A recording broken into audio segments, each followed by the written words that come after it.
నా జీవితంలో అన్నీ కోల్పోయాను. నా ప్రాణాలను తప్ప. నేను బ్రతికే ఉన్నాను. కానీ నా మనసు ఎప్పుడో చచ్చిపోయింది. ఓ మంచి దేవుడా!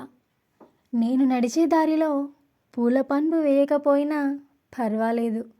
కానీ ముళ్ళపాన్పు మాత్రం వేయకుండా చూడు చాలు. భార్య ఉన్నంత వరకే భర్త ఆనందమైన, ఆరోగ్యమైన, ఆవేశమైన, అధికారమైన. భార్య లేని మరుక్షణం జీవితమే శూన్యం. అవునా కాదా? మీకొక నిజం చెప్పనా?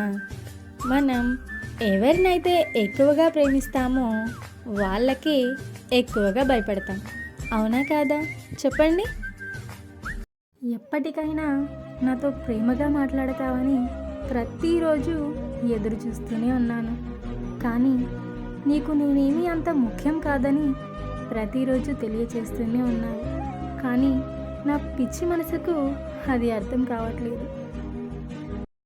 పెళ్ళైన తరువాత వేరే వాళ్ళని ప్రేమిస్తే తప్పు అని అంటారు. కానీ ప్రేమించిన వాళ్ళని వదిలేసి వేరే వాళ్ళని పెళ్లి చేసుకుంటే తప్పు కాదంటారా? చెప్పండి.